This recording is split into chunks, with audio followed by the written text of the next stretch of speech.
Oke, jadi di video ini kita akan bercerita tentang sebuah algoritma yang bisa dibilang yang bisa menyaingi atau bahkan melebihi performa dari OCR Tesseract gitu ya.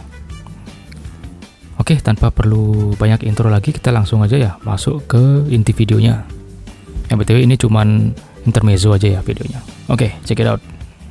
Oke, jadi algoritma yang tadi saya bilang yang bisa melebihi atau performanya itu menyaingi OCR gitu ya. Ini namanya donut ya. Yang jelas ini bukan makanan. Jadi donut itu singkatan dari Document Understanding Transformer. Atau mungkin simpelnya bisa saya bilang itu bagaimana algoritma itu memahami atau mengerti tentang sebuah dokumen gitu ya. Oke, di sini dilihat di introduction-nya. Donut Document Understanding Transformer is a new method of document understanding that utilize an OCR free. Nah, jadi ini maksudnya OCR free ini apakah tanpa OCR gitu ya atau OCR gratis? Ya, lumayan agak ambigu gitu.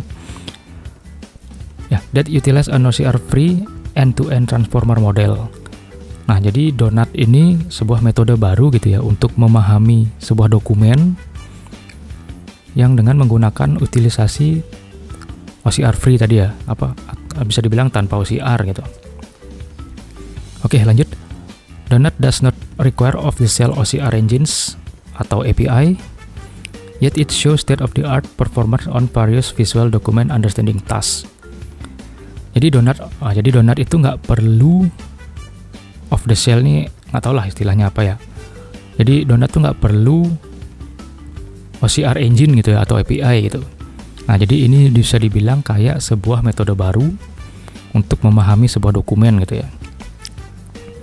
Ya, seperti yang dijelaskan kan, such as visual document classification or information extraction, atau kita mengekstrak informasi gitu ya.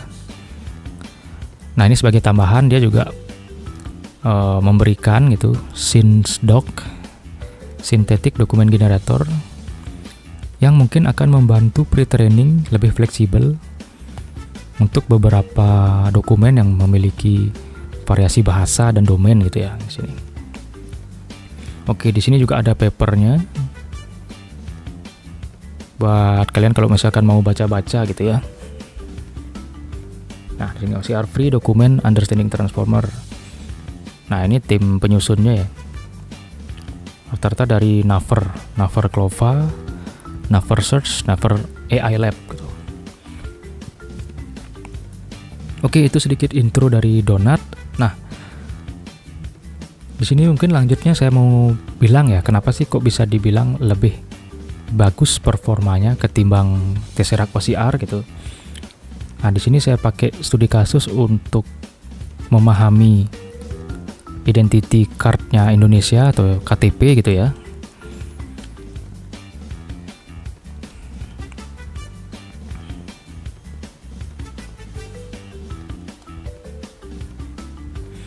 Oke, nah kenapa sih dibilang, kalau saya bilang ini lebih bagus dari OCR gitu ya, Tesseract OCR gitu. Karena saya coba dengan studi kasus mendeteksi OCR di KTP gitu, itu performanya lebih bagus ya untuk memahami setiap karakternya gitu, dan tipenya juga minimalis gitu ya. Nggak kebanyakan tipu lah ketika dengan menggunakan Tesseract gitu. Oke, ini juga saya dapat artikel yang sudah menggunakan donut gitu ya. Jadi information extraction from ID document with donut gitu. Ini dibikin oleh Paul Lefevre gitu.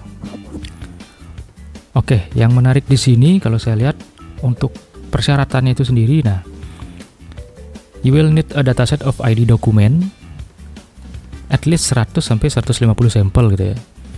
Jadi bisa dibilang kita cuma butuh dataset dari ID dokumen, kalau dalam hal ini KTP gitu, kurang lebih 100 sampai 150 sampel ya. Untuk melatih metode donut ini gitu. Nah, kemudian next-nya you will also need access to system equipped with a GPU to train the model ya. Ya, intinya kita butuh GPU ya untuk melatihnya ini. Karena kalau cuman CPU takutnya nanti PC kalian mode racing gitu ya, panas. Oke, dan ini persyaratan atau library yang kita butuhkan gitu. Ada Python 3.8. Ini minimal ya. Kemudian Torch 2.0.1. Kemudian Torch Vision 0.15.2. Kemudian Donut Python 109, PyTorch Lightning 185, Transformer 4.11.3, Tim 0.54, dan Pillow versi 9.5 itu. Oke, make sure kalian semua kalau mau coba itu pakai library ini semua, karena kemarin saya nyoba yang versi terupdate dari versi ini itu banyak errornya gitu ya. Jadi diusahakan disamakan dulu aja untuk versi-versi library-nya. Mungkin Python-nya lebih tinggi nggak apa-apa. Oke, mungkin itu sedikit penjelasan. Kita langsung aja coba praktek ya untuk penggunaan donatnya. Oke, jadi di sini saya sudah punya script ya yang saya gunakan untuk ngetrain gitu. Oke, jadi untuk scriptnya nanti saya share juga di deskripsi ya. Jadi kalau misalkan kalian males ngetiknya gitu kan, lumayan panjang gitu. Oke, yang bagian pertama ini cuman create dataset gitu ya. Jadi kita bikin function gitu, namanya create sets, dimana trennya kita split jadi 0,7, 0,2 untuk validasi, kemudian tesnya 0,1. Ya, seperti yang dibilang di artikel tadi, di sini saya sudah siapkan 100 dataset untuk identitas KTP gitu ya, yang saya dapat dari RoboFlow gitu ya. Jadi nanti kalau mau nyari kalau kalian mau nyari KTP atau datasetnya, silahkan berkunjung ke website RoboFlow gitu. Oke, kita lanjut. Nah, ini untuk mode perhitungan aja ya. Jadi kalau misalkan tren dijumlahkan dengan val dan dijumlahkan dengan tes itu tidak sama dengan 1, kita munculkan errornya. Nah, jadi pada intinya ini kita bikin untuk membedah datasetnya gitu ya, atau nge-split gitu dari 100 dataset yang kita punya tadi jadi train, val, dan tes. Oke, kemudian baris ini untuk kita jabarkan atau kita kategorikan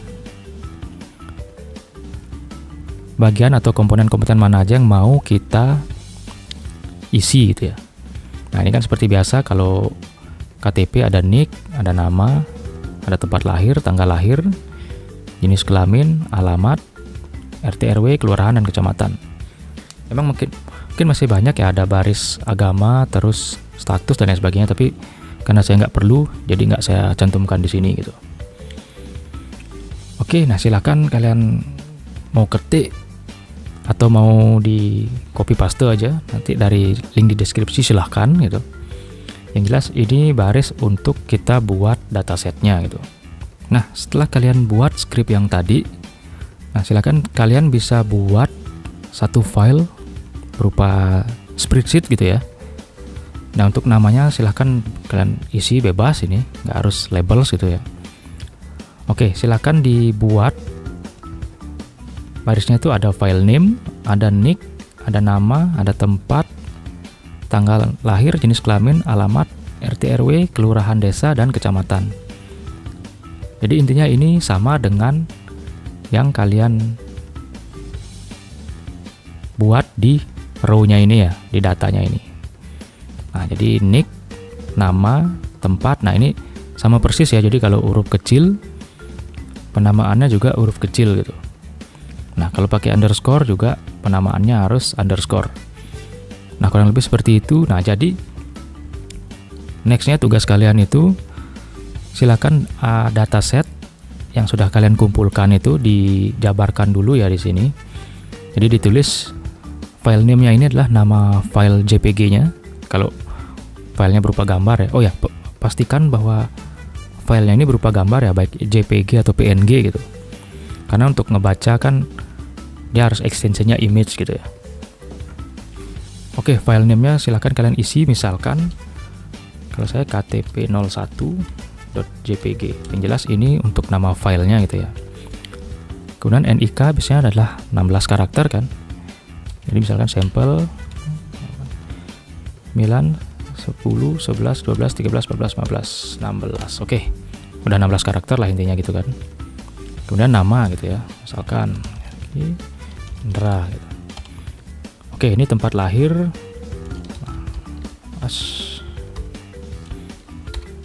sakit. Oke, tanggal lahir misalkan 30. Nah, ini boleh pakai strip atau pakai pakai garis miring atau pakai strip gitu ya. Februari 1991 gitu misalkan. Jenis kelamin laki-laki. Alamat jalan raya gitu aja. RT 00 strip 00. Kelurahan atau desa Konoha. Kecamatan Konoha lah, gitulah misalkan, ini contoh ya. Jadi silakan dijabarkan dulu ke 100 datasetnya dengan formatnya seperti ini. Nah, kalau sudah, nanti silakan kalian ekspor atau download. Nah, pilih extensionnya CSV, separated values ya. Nah, kalau sudah di-download, kita balik lagi ke scriptnya. Kita lanjutkan ke script yang kedua. Nah, yang ini. Nah, jadi silakan kalian tempatkan dulu untuk CSV-nya ya. Nah, kalau di sini ada di labels.csv, ya direkomendasikan sih di tempat yang sama dimana kalian naruh scriptnya ini gitu ya. Oh ya, BTW ini saya pakai Jupyter Lab. Kalau ada yang mau pakai Jupyter Notebook silahkan, atau yang lain juga silahkan ya. Oke, nah ini kita bikin untuk datasetnya ya. Pertama kita load dulu, kita read_csv, nama CSV-nya kalian. Kemudian create set df ya. Nah ini kita panggil fungsi yang tadi kita buat, create set gitu. Oke, karena ini prosesnya udah jalan ya sampai 100. Oke, nah kalau sudah sampai sini, sekarang kita akan download model dari donatnya itu ya. Nah, kalian bisa uncomment script yang ini, yang git clone ini. Kemudian kalian running ya. Karena ini saya sudah running, jadi nggak saya running lagi. Jadi saya komen. Nantinya akan muncul folder donat ya di harddisk kalian gitu. Nah, isinya itu sendiri adalah pre-train model dari donat itu sendiri ya, lengkap dengan konfigurasi dan lain sebagainya gitu. Nah, di sini kita karena perlu pre-train modelnya donat, maka mau nggak mau kita harus download dulu dari gitnya donat itu sendiri gitu. Nah, kalau sudah, kita bikin sebuah file konfigurasi ya, train_id.yaml gitu. Nah, ini sebenarnya bisa kalian temukan di donat ya.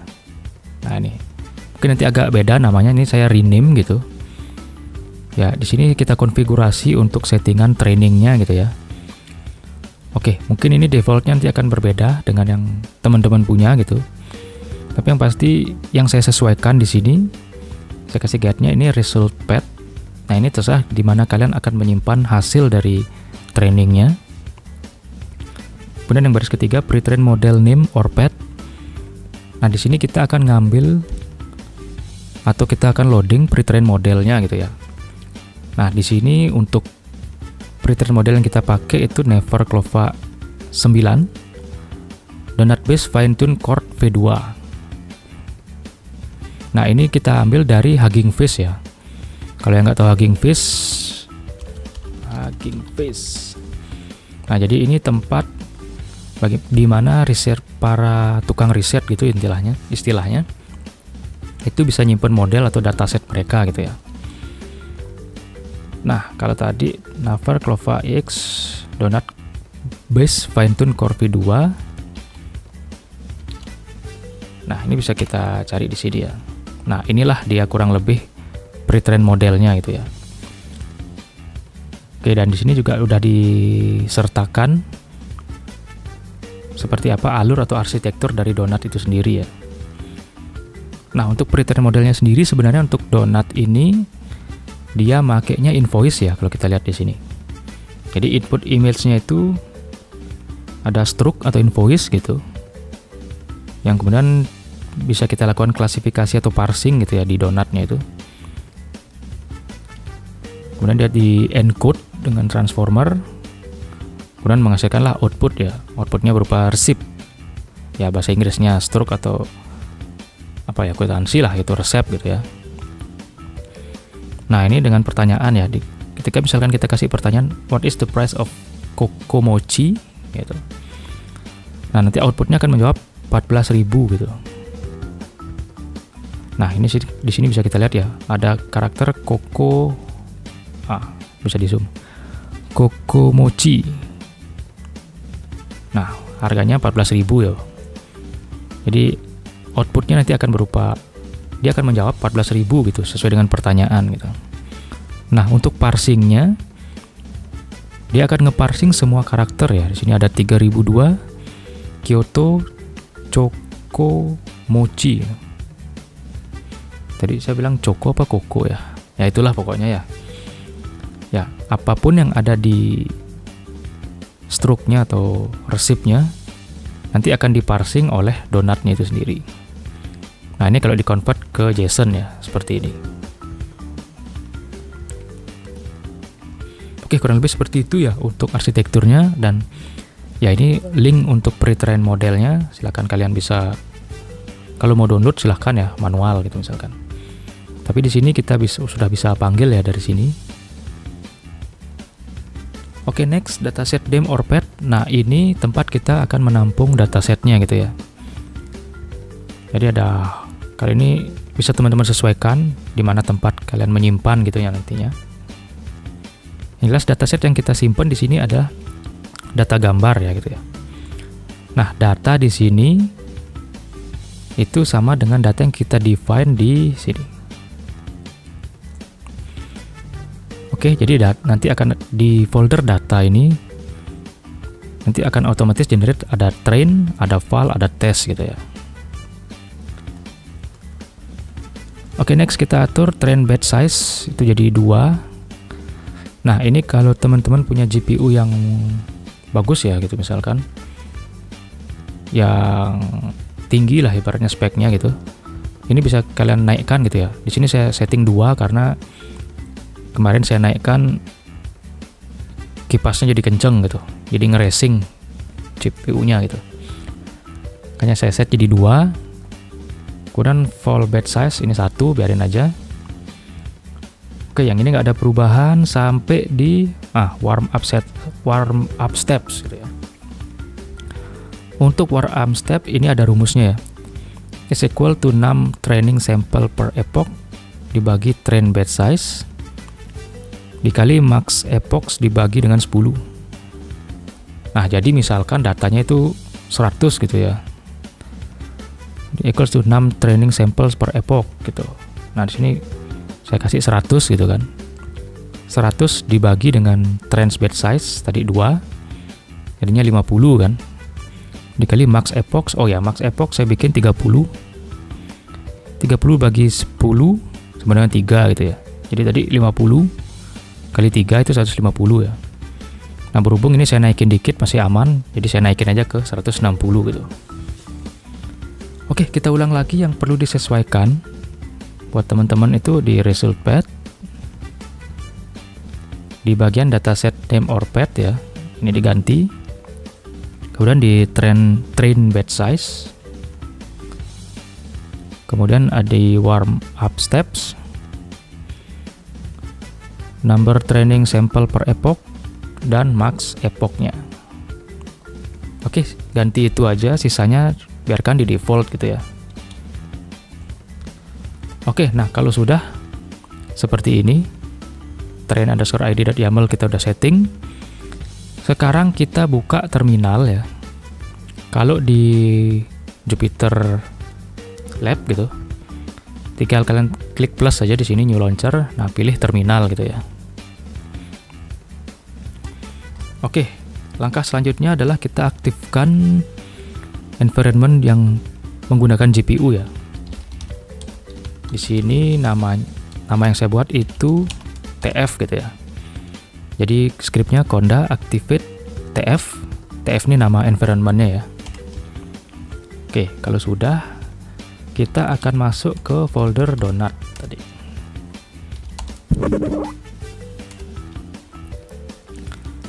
Nah, kalau sudah, kita bisa cek apa aja sih yang ada di folder donut ya. Di sini ada app.py dan file-file lainnya gitulah ya. Nah, selanjutnya kita running atau kita training ya gitu ya untuk algoritmanya. Jadi ketik python train.py, kemudian config-nya train_id.yaml. Nah, ini konfigurasi yang kita gunakan tadi. Kalau sudah, tinggal di running.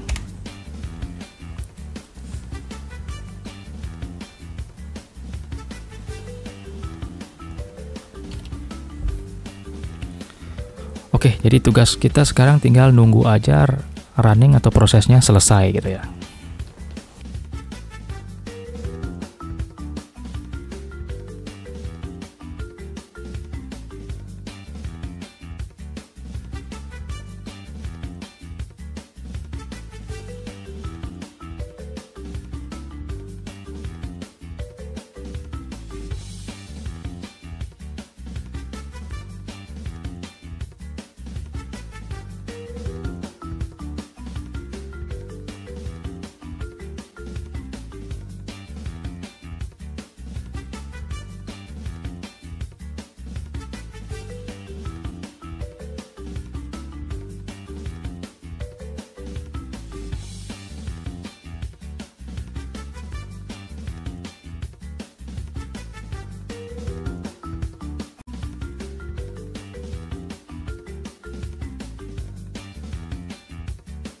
Oke, nah kita udah sampai ya di penghujung training gitu. Ya, bisa kita lihat di sini epochnya sudah sampai 29 ya. Karena tadi kan kita set trainingnya itu epochnya 30. Karena mulainya dari 0, makanya berhentinya di 29 gitu ya. Oke, sedikit di sini kita bisa lihat ya. Di epoch 29 itu lossnya sudah 0,00122 gitu. Ya udah cukup kecil ya lossnya ya. Jadi kemungkinan potensi untuk tipunya itu juga sangat minim, seharusnya seperti itu. Nah, untuk pembuktiannya sebentar kita akan cek ya. Tapi di sini yang perlu saya notice atau saya infoin ke kalian semua. Jadi apa sih yang terjadi di proses trainingnya itu? Oke, di sini akan saya sedikit share, tapi akan saya sensor ya untuk tampilannya karena ini sensitif, menyangkut data gitu ya. Oke, kita mulai dari epoch awal ya, ini epoch 2 gitu. Oke, di sini di prediksi, di bagian prediction itu yang diambil itu ada S data, kemudian ada S total price, kemudian ada cash price gitu ya. Nah, sedangkan answer-nya itu adalah NIK, nama, ada tempat lahir gitu. Nah, jadi analoginya adalah di epoch yang kedua, karena dia baru-baru belajar ya, ini untuk modelnya itu dia masih belum bisa jawab dengan benar nih polanya ya, atau ini nih sebenarnya apa sih gitu kan. Kenapa yang muncul adalah total price, kemudian cash price dan lain sebagainya ya, karena basic dari donut ini sendiri kan itu ngetrainingnya pakai dataset atau data invoice atau struk gitu ya, receipt gitu tadinya kan. Nah, receipt itu kan isinya itu ya total price, kemudian ada cash price seperti itu. Makanya kenapa dia ngeprediksinya tadi bahasanya ada total price, kemudian ada cash price dan sebagainya. Karena dia masih menganggap dokumen yang kita kasih ke dia itu adalah receipt, bukan KTP itu. Oke, kemudian lanjut lagi sampai di bentar ini.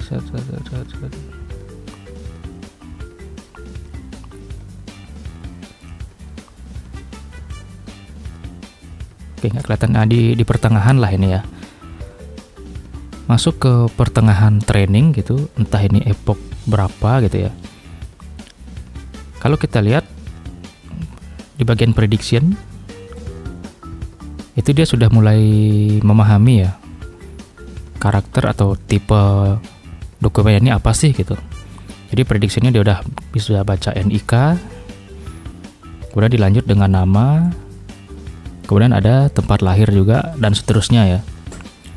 Dan untuk answer atau jawabannya sendiri ini juga NIK, kemudian ada nama dan tempat lahir. Nah, jadi masuk ke pertengahan training, proses training, modelnya sudah mulai memahami ini dokumen apa sih sebenarnya gitu. Jadi nggak lagi dia membaca total price, cash price, apalah itu yang ada di receipt gitu ya. Nah, sampailah berlanjut di akhir epoch ya, di epoch ke-29 gitu. Nah, ini sebenarnya untuk prediction dan answer ini udah sama ya, ada nick, ada nama dan lain sebagainya, udah sama. Yang menjadi pembeda adalah mungkin teman-teman nanti kalau sudah bisa berhasil running seperti ini, nanti akan melihat ada perbedaan, mungkin ada beberapa yang typo, ada juga mungkin yang dia nggak kebaca dan lain sebagainya ya. Ya sebenarnya untuk nggak kebaca itu ada juga keterlibatan faktor seperti misalkan KTP-nya itu kabur, resolusinya kecil gitu. Terus ya gambar yang diambil itu ngeblur dan lain sebagainya ya. Jadi ada beberapa faktor yang mungkin menyebabkan modelnya juga nggak bisa membaca secara detail gitu. Oke, yang jelas dari hasil trainingnya itu lossnya cukup kecil ya, 0,00122 gitu. Oke, next selanjutnya kita ngapain? Nah, di sini kalau teman-teman ingat tadi di mana? Di trend underscore ID. Di sini saya taruh result path-nya itu home Rizky Nindra result gitu ya. Nah, jadi next-nya teman-teman harus masuk ke folder ini. Folder di mana tempat teman-teman itu nyimpen hasil dari trainingnya gitu ya. Nah, di sini saya foldernya result gitu. Nah, di sini akan ada folder trend ID ya. Nah, di sini akan ada folder yang berisikan detail dari tanggal teman-teman training gitu. Nah, di sini karena saya trainingnya di tanggal 31, di sini makanya yang paling terakhir ini 2024-08-31 gitu ya. Nah, jadi inilah model yang akan kita gunakan nantinya. Oke, kita balik dulu ke script donut ya, donut.ipynb gitu. Atau script yang awal kita buat gitu. Nah, langkah selanjutnya kita akan coba untuk ngepredik ya model yang sudah kita buat dari pre-train model sebelumnya gitu. Oke, di sini untuk scriptnya kita import dulu donut model, kemudian import image. Ini untuk ngebaca image, kemudian torch ya. Oke, di sini untuk manggil modelnya, tinggal kalian tulis script ini, donut model from pre-train model. Nah, untuk model yang kita load sekarang adalah model yang sudah kita buat ya. Oke, nah di sini karena kemarin saya sempat buat juga untuk modelnya, jadi namanya seperti ini. Kita coba ganti aja ke model yang kita buat di hari ini. Oke, nah kalau sudah, nah di bagian image open, silakan kalian siapkan sampel KTP yang mau kalian predik gitu ya. Nah, kalau di sini namanya saya KTP baru gitu ya, JPEG. Oke, nah kalau sudah, silakan kita running.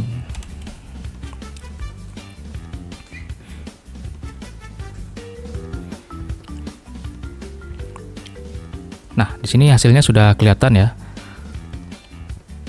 Oke, di sini untuk NIK, oke, akan saya sensor karena ini sensitif. Nah, untuk nama Gede Putu Rizky Nindra Sukmajati, oke, ini udah bener. Untuk tempat lahir, ya, Tabanan, udah bener juga. Nah, untuk tanggal lahir ya sudah bener, jenis kelamin laki-laki, alamat, RT RW, kelurahan dan kecamatan. Nah, ini kurang lebih bener ya. Dengan kondisi KTP saya sendiri yang saya gunakan gitu. Oke, di sini bisa kita lihat ya, untuk metodenya sendiri atau Donut ini sendiri sudah sangat bagus ya dalam membaca karakter di KTP itu ya. Jadi dengan kondisi yang lumayan bagus untuk gambarnya atau lumayan jelas gitu ya, cukup jelas, nggak ada blur, nggak ada yang terhapus sama sekali di karakternya, dia bisa mempredik persis ya karakter-karakter yang ada di KTP itu sendiri. Dan lalu apakah bisa kita klaim bahwa Donut ini lebih bagus performanya daripada Tesseract gitu ya? Oke, di sini saya ada perbandingan juga ya. Di sini ada sebuah sebuah percobaan juga saya gunakan di Tesseract ya. Dan ini masih cukup sederhana. Bisa dibilang ya seperti yang kalian lihat di sini. Ini beberapa karakter masih kabur ya. Bisa dibilang nicknya masih berupa tulisan, bukan angka gitu maksudnya, berupa huruf gitu. Untuk nama ini ada strip-stripnya. Nah, kemudian bagian agama hilang. Untuk status perkawinan mungkin masih kebaca ya, belum kawin. Pekerjaan pelajar mahasiswa masih dapat. Nah, yang ini yang agak kacau, AAN, WNI, ya ini mungkin kolom keluarga negaraan gitu ya. Nah, tapi di bawah juga ada keluarga negar, sisanya hilang. Kota Medan, berlaku jadi beriaku, hingga seumur hidup. Nah, ini masih jelas. Nah, bagian ini stripnya hilang gitu. Nah, di sini teman-teman bisa lihat sendiri ya. Jadi untuk OCR lagi Tesseract, OCR itu masih perlu kita fine tuning ya kalau untuk benar-benar bikin dia sempurna gitu ya. Ya biarnya typonya 1 atau 2 karakter aja lah gitu, nggak sampai banyak gini gitu. Ya, kita bandingkan dengan hasil dari Donut itu sendiri. Dia cukup detail. Dan bahkan ketika kita kasih gambar yang jelas, dia bisa menebak atau memprediksi karakter-karakter apa sih yang ada di KTP itu sendiri gitu. Oke, jadi di sini mungkin sedikit saya bisa simpulkan bahwa Donut ini mungkin bisa melakukan outperform ya, atau bisa dibilang mengungguli OCR dengan khusus atau studi kasus itu KTP atau identity card gitu ya. Jadi kurang lebih apa yang dikerjakan oleh Donut ini sebenarnya dia adalah memahami ya. Jadi dia belajar dulu seperti yang terlihat di hasil training tadi ya, yang di sini. Saya sensor aja. Jadi pertama-tama dia mungkin akan belajar dulu ini dokumen apa sih gitu. Karena yang dia tahu kan cuman stroke atau resip ya pertamanya. Oke, di awal-awal belajar dia mempelajari dulu. Oh, ternyata ini bentuknya KTP nih. Nah, di pertengahan setelah dia sudah tahu bentuknya itu KTP, kemudian dia akan membaca atau menghafal gitu ya pattern-pattern yang ada di KTP itu. Seperti nick dia udah tahu, nick itu karakteristiknya seperti apa, kemudian nama seperti apa, kemudian lanjut dengan komponen-komponen yang lainnya seperti tanggal lahir, tempat lahir, jenis kelamin dan lain sebagainya. Nah, makanya itu mungkin dengan di metode transformer ini dia jadi lebih mengerti ya. Lebih mengerti dalam artian dia membaca pattern yang ada di dokumen itu gitu. Jadi ketika karakternya misalkan, oh NIK itu udah 16 digit, jadi ketika dia ketemu dokumen baru yang bentuknya juga atau karakter itu ada 16 digit, maka dia akan masuk ke NIK. Nah mungkin kurang lebih seperti itu ya yang bisa saya share untuk hari ini gitu. Ya semoga bermanfaat dan siapa tahu kalian butuh juga, bisa digunakan juga untuk di case-case lain selain KTP gitu. Oke, sekian dari saya. See you in the next video. Cheers.